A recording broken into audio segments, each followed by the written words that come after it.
Well, terrorism is something that our soldiers fight every day. When a soldier dons the uniform, he, and well now increasingly she, sign up for potentially losing their lives in the line of duty. What we don't pause to think enough about is what happens to those they leave behind. What happens to their families when the headlines fade? What happens to the lives that are lost and the lives that are lived in that space between headlines? This country watched in horror as a crash took the life of India's CDS, General Bipin Rawat, and many, many others high-ranking military personnel. Among them was Brigadier Lidder. Brigadier Lidder's daughter, Aashna, then caught the country's imagination with an open letter to her father, and his wife, Geetika, moved us all with her stoic, brave words on camera hours after she had lost her husband. It is my privilege to welcome to the We the Women Global Townhall now, Aashna and Geetika Lidder, a mother and daughter who are here even in their moment of pain and of loss. We've seen mothers and daughters on this stage all day, and this, I think, is a truly exceptional mother and daughter. So thank you, ma'am, Geetika and Aashna, for being with us here today. Let me start with you, Geetika, if I may call you Geetika.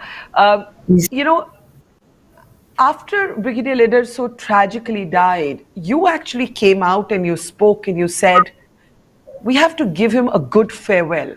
And you spoke as a Fauji wife, as a military wife, like you had been preparing yourself for this day all your life. But the fact is that nothing prepares you for that day.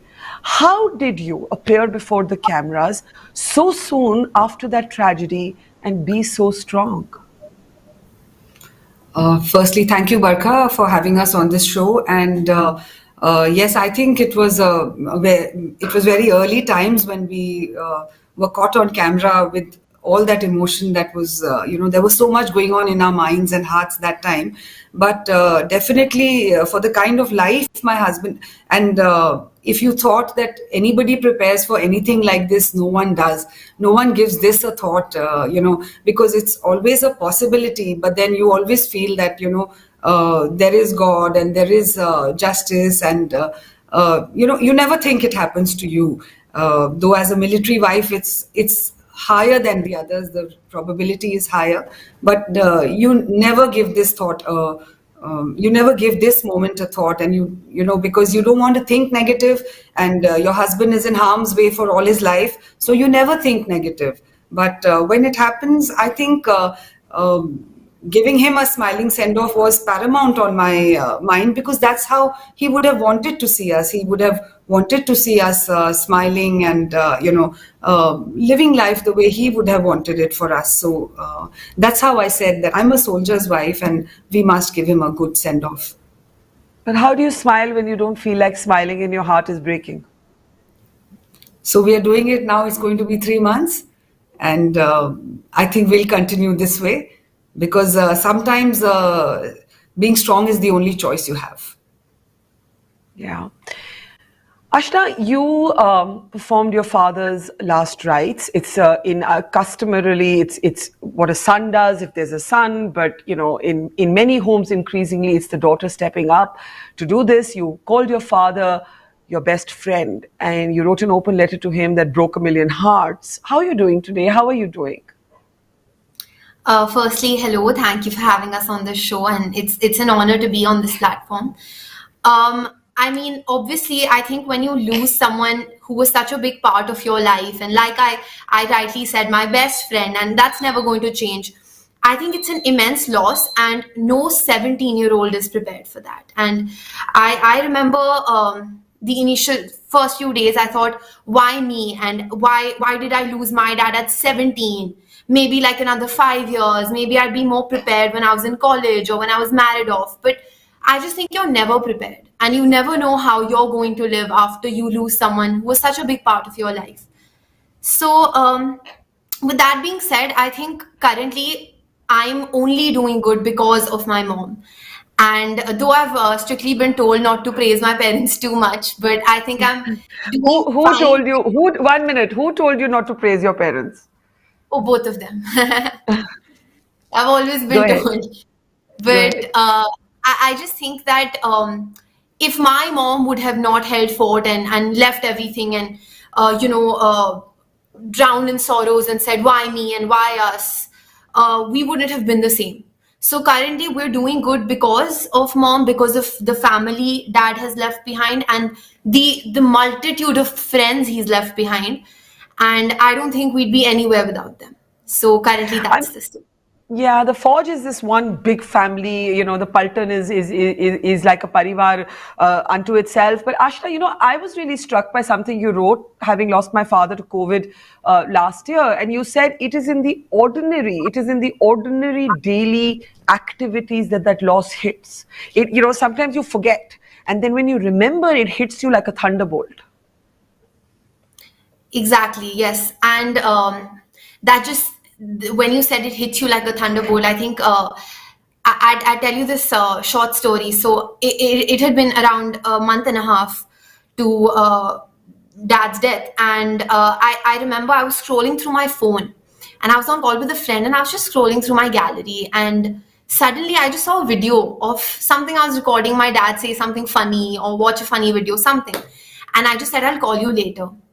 And I remember I sat myself down and I looked at that video and I realized that I'd forgotten my own dad's voice.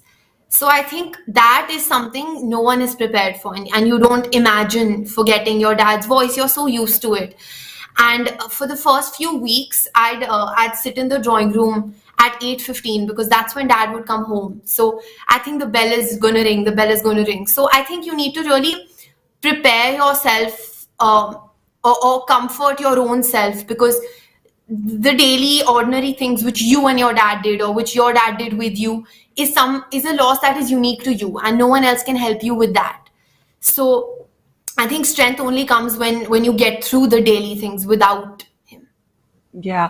I'll tell you, at 17, you're stronger than I am at 50 because after my father died, I've not been able to climb up the flight of stairs to his room where he used to listen to his music and play with his mechano. So I totally hear you. But, Geetika, I want to ask you, the concept of the Veer Nari is a very old sort of haloed concept in the Indian military of the women who in some ways are as brave as soldiers because they send their men, and I have to keep saying now increasingly women, so it would be interesting to see how those roles reverse to battle, potentially preparing for a life without them. But when the headlines fade, as they inevitably do, you're then left out of the limelight, and possibly do you feel forgotten? Obviously there's the loneliness of losing your husband, but do you also feel that the media attention, the public solidarity is fickle, it passes, and then you're left to fight your own hard battles? But it has to, no? That is the reality, and reality bites, as you've always said. So it has to happen with any. One day you will just be that forgotten news, and right now public memory is there, but it is always short-lived. And then the life is for you to lead. And I think what you have done in the past is what will be your future. The kind of bonds that you've built, and like you said, the ones, the Paltan, the family, the bonding that you've made is the only thing that will carry you on.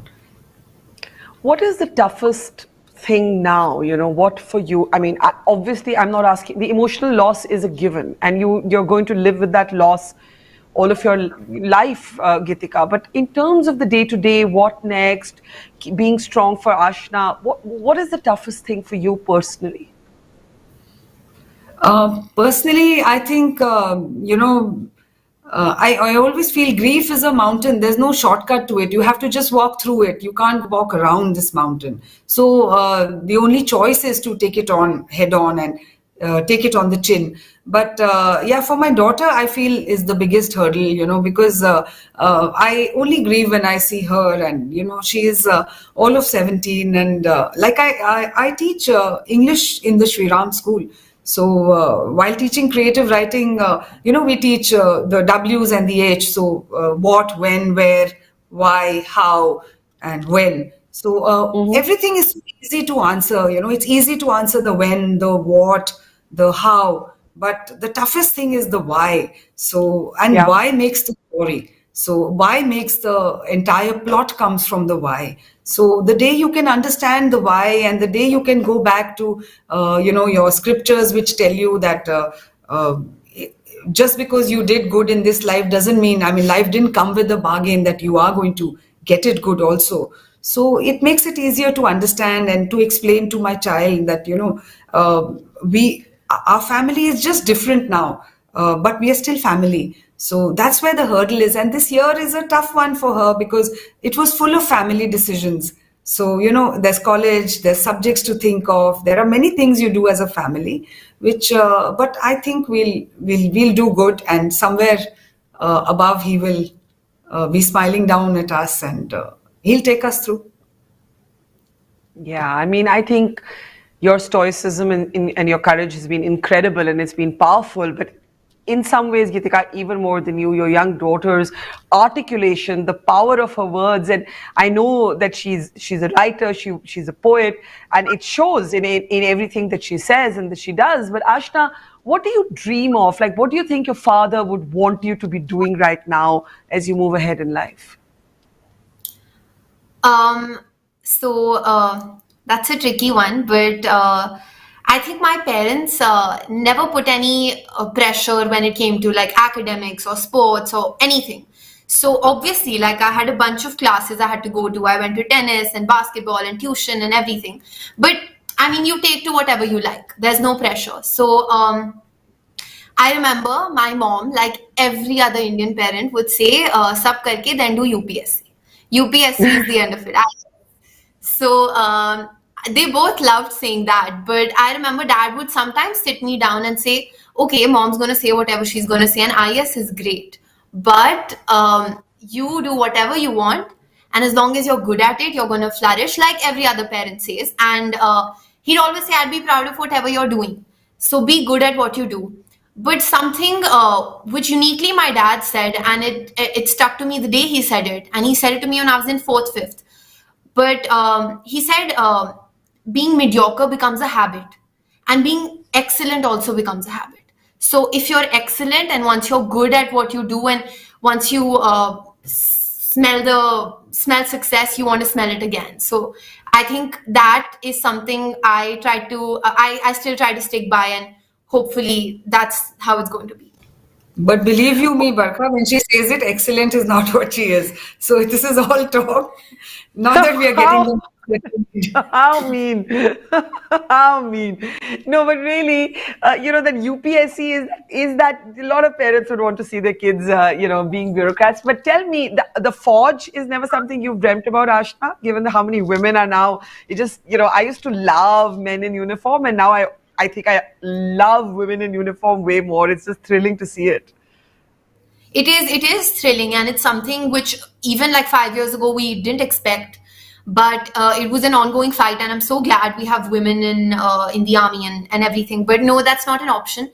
But I'm keenly looking at journalism as a good option, and I all I do is speak, so I think might as well use that. Incidentally, she's left it out of this place right now, but he also used to tell her that, if you work really hard at it, then if you have to be, then you have to be like a Barkha Dutt or nothing at all. So, it's amazing that we're at this show, and he's not here to see it, but somewhere up there he must be. Thank you. That's an honor to hear. Thank you, ma'am. Let me ask you, Geetika, what happened, how he went? It was a disruptive, unpredictable event. It wasn't, that he was at the line of control or that he was at Kargil. It was an accident. It was crazy. And therefore that why is almost more haunting when a life is lost like that, isn't it? Absolutely. It's like you just said bye-bye at the doorstep, and then he never came back. He just went for that one night, and he used to travel a lot anyway with the CDS. So they used to just keep traveling all the time. So that thought never leaves you. I think, if a person is sick and if you're ailing, there's something to prepare you for it. And I've seen people who have had spouses who have suffered for years and then lost them to an illness, and then also they can't come to terms with it.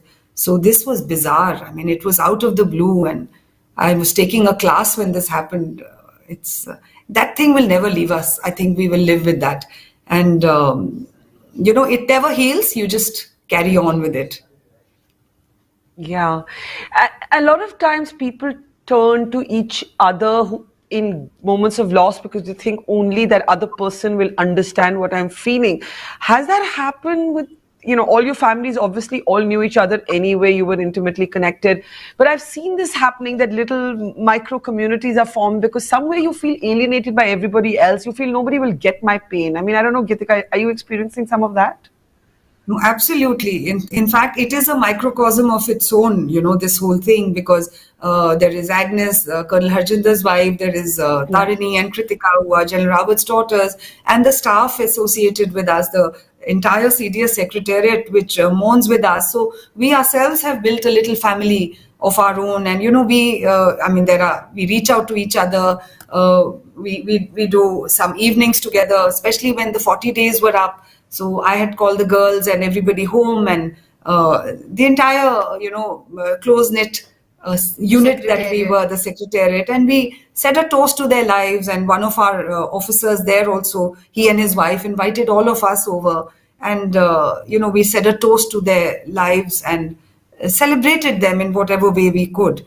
And that's how we go on, and we are there for each other. And incidentally, it's not just us, because we knew each other and we are victims of the same crash. There are other families who have reached out to me through Facebook, through Messenger, and people who have experienced loss. And it is a support system in itself. Then also within our own friend circle, there are a lot of women, friends of mine, who have lost their fathers at various stages. So they have been talking to Aashna, and seeing them build a life beautifully after their fathers have passed on has given her strength.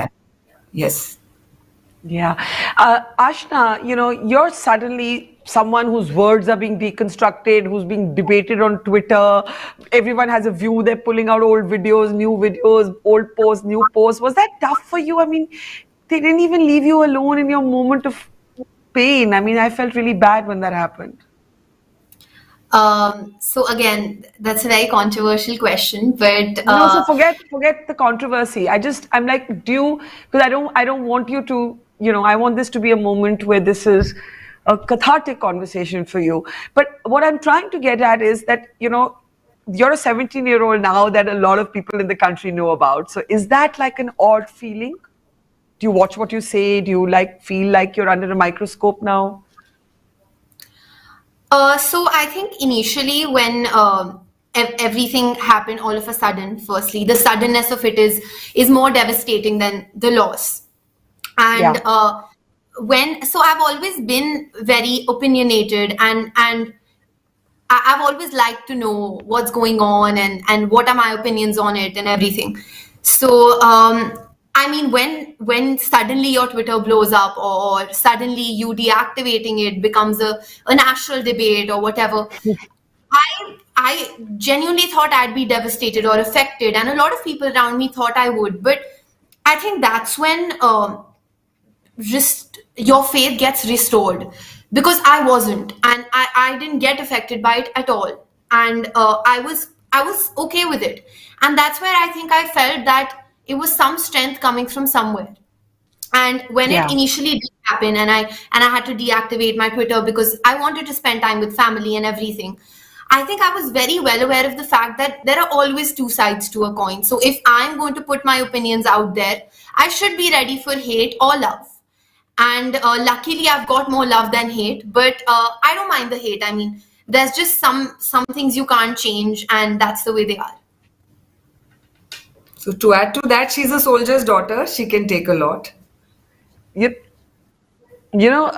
Aashna, what I was thinking when I was listening to you was that love or hate, you're never going to be ignored, and that's the best part of it, right? That's what really matters. Now, I want to ask both of you in the end, how would you want the world to know and remember in your case, your dad, and in your case, your husband? So I'll start with you, Aashna. What do you want to tell everybody about him? I think someone who can't be forgotten. So someone who's and I don't say this because I'm a fond daughter. I say this even if I was the third person, I'd say the same. So someone who can't be missed in a crowd, and not just because of the height, but because of the persona and everything. You know, the way my dad conducted himself, and the way he interacted with people, and the wit and the humor and everything. And I remember I wrote him, and that's one more thing I was going to get to, that on the brighter side, the glass is half full. And me and mom did talk about this, that we have no regrets in terms of expression of love. So we always expressed how much we loved him. And my dad was the most pampered person in our family. And so I think that can't be forgotten and shouldn't be forgotten. And his persona and the future ahead and the achievements in the past, I think that's something we should be immensely proud of, and we are. And it's a big thing to also say that you have no regrets about not saying how much you loved him, because a lot of people live with that regret. Geetika, what would you want, everybody who didn't know him to know about your husband today? I would feel that, Tony Lidder had he was something else, and he had a path. He was a path-breaking person. And, ever since I met him, I was very young when I met him. He didn't get. There was nothing that he would set his heart on, and it didn't come to him. So even if it was a short life that he lived, 52 and a half is not he still had things to do, and we still had a life to lead with him. But if I were to, make him known to the world, I would say, here's a man who lived his life so full, so full. I don't think a single day he would pack up 100 things in it to do. He would make time for everything and everyone. He was social, he was professional, he was a scholar soldier, he used to read, he could invest well. There's nothing he didn't do. And the spirit of Tony Lidder, it just lives on in our house. I keep the house just as if he's around the corner. And, he was path-breaking in everything that he did. And like he's told Aashna, excellence to him was a habit. So he just... whatever he did well, and I think he must have also closed his eyes, barring the regret of leaving us alone, which was not part of his plan. But till the day he lived, I think he would have been a very satisfied man. He led a charmed life. And how many people can say that? So may the spirit of Tony Lidder live on eternally. But to both of you, I bow my head in acknowledgement of your dignity, your courage, your stoicism. I don't know that I would have it. I think I would just bawl. But you, as you said, are a soldier's wife and a soldier's daughter, and you have that Fauji spirit just embedded in you. Geetika and Aashna, it's been an honor having you with us. Thank you. Stay strong is a banality. So I'm just going to say, stay happy as you can be in this moment of loss, living the life that your husband and your father would have wanted you to live. Thank you so much. Thank you for having us. Please keep us in your thoughts and prayers. Namaste. Always. Thank you.